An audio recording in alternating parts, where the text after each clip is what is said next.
আসসালামু আলাইকুম। আজকে আমি একটা ভয়ঙ্কর রাজনৈতিক স্বপ্নের গল্প বলবো আপনাদেরকে।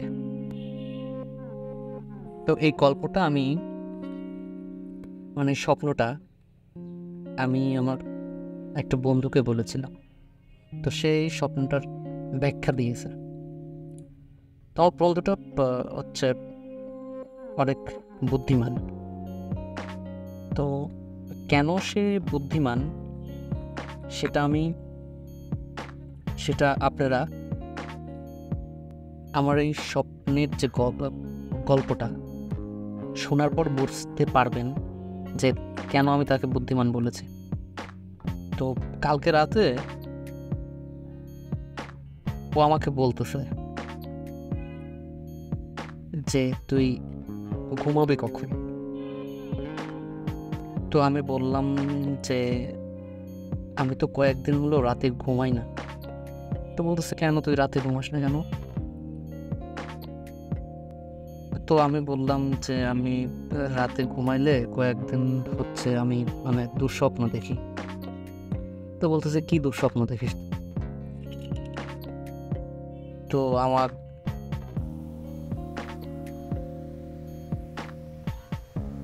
তো আমি বললাম যে আমি স্বপ্নে দেখি যে আমি যখন ঘুমাই স্বপ্নে স্বপ্নে দেখি যে আমি একটা সুন্দর একটা দেশে বসবাস করছি। তো সেই দেশের মানুষ অনেক ভালো এবং সবাই মিলেমিশে থাকে এবং দেশটা সেই জায়গাটাও অনেক সুন্দর এবং সবুজে ঘেরা, ফুলের বাগান, রাস্তাঘাটও অনেক সুন্দর। তো তারপর সেখানে হঠাৎ একদল রাক্ষসের আক্রমণ হয় এবং আমার সাথে সেখানে একটা বিড়াল থাকে। সেই বিড়ালটার নাম ছিল টুসি। তো রাক্ষসের আক্রমণ হওয়ার পর তারা পুরা সারা দেশে অনেক অত্যাচার করে এবং দীর্ঘদিন ধরে এই অত্যাচার চলে এবং পুরো দেশে রক্তাক্ত অবস্থা করে ফেলে। তো এভাবে চলতে থাকতে থাকতে একটা সময় কিছু মানুষ সেই দেশে আসে এবং তারা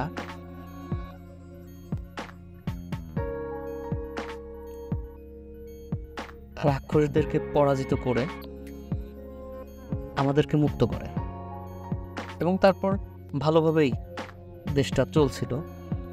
তো তারপর এরকম আস্তে আস্তে যাইতে যাইতে যারা আমাদের উদ্ধার করলো রাক্ষসদের থেকে, তো তারা কিছুদিন পর নিজেরাই পরিবর্তন হয়ে গেল। নিজেরা পরিবর্তন হয়ে তারা আস্তে আস্তে আমাদের উপর দখলদারি শুরু করলো, নির্যাতন শুরু করলো, অন্যায় অবিচার এগুলো করতেই থাকলো। তো এক পর্যায়ে এই অবিচারটা বহুগুণে বেড়ে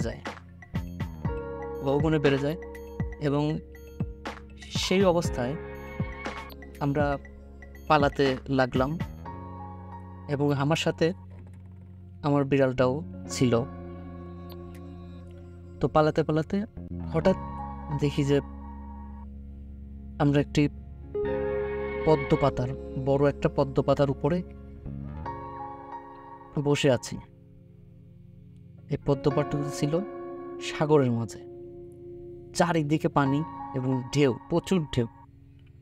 তো আমার ভয়ে তো গলা শুকিয়ে গেল, খুব ভয় পাচ্ছি।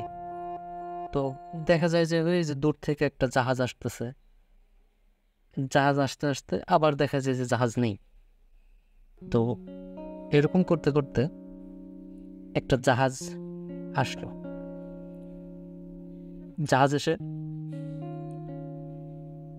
আমাদেরকে উদ্ধার করলো, আমাকে এবং টুসিকে উদ্ধার করার পর আমরা জাহাজে উঠলাম। ওঠার পরে দেখলাম যে জাহাজে অনেক ব্যবসায়ী।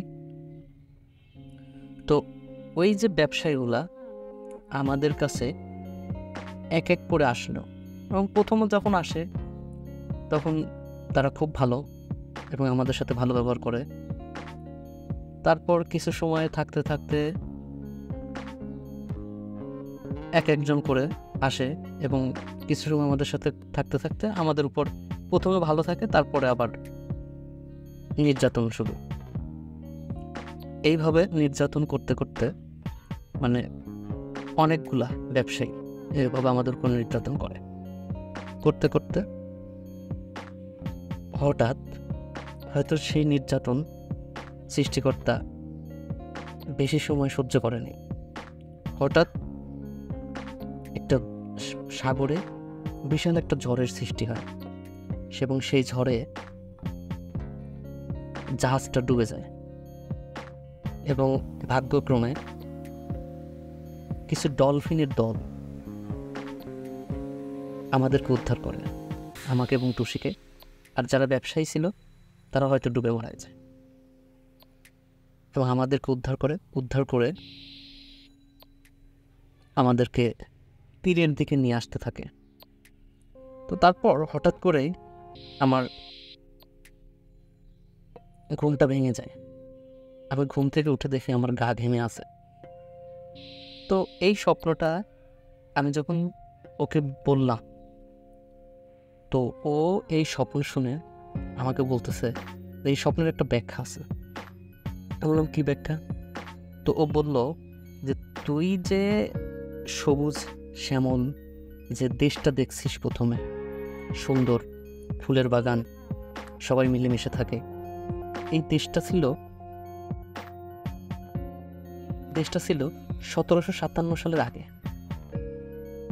তারপর যে রাক্ষসগুলো দেখলে ওইটা হচ্ছে ব্রিটিশ শাসন,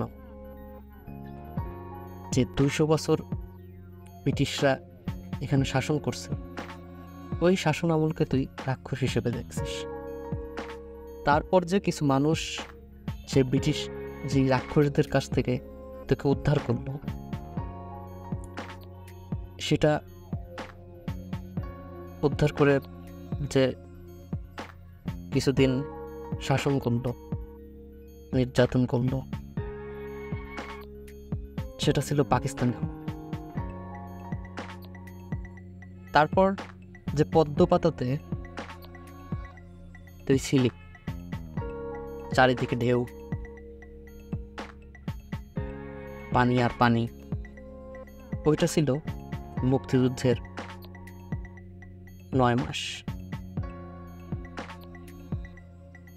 তারপর যে জাহাজে ওঠা হলো, ওখানে যে ব্যবসায়ীরা একজন করে আসলো, নির্যাতন করলো, চলে গেল, আবার আর একজন আসলো, নির্যাতন করলো, চলে গেল, ওইটা স্বাধীনের পর যে 53 বছর শাসনামল, এটাই তুই দেখছিস।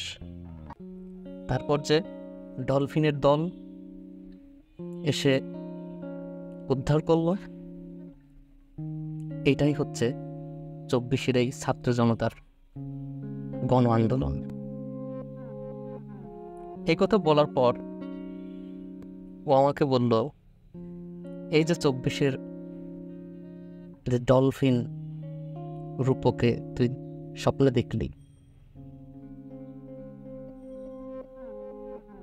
এটা কিন্তু শেষ হয়নি। এই ডলফিনের দল তোকে তীরে পৌঁছানোর পূর্বে এই সাগরে কিন্তু হাঙর তিমির দলও আছে।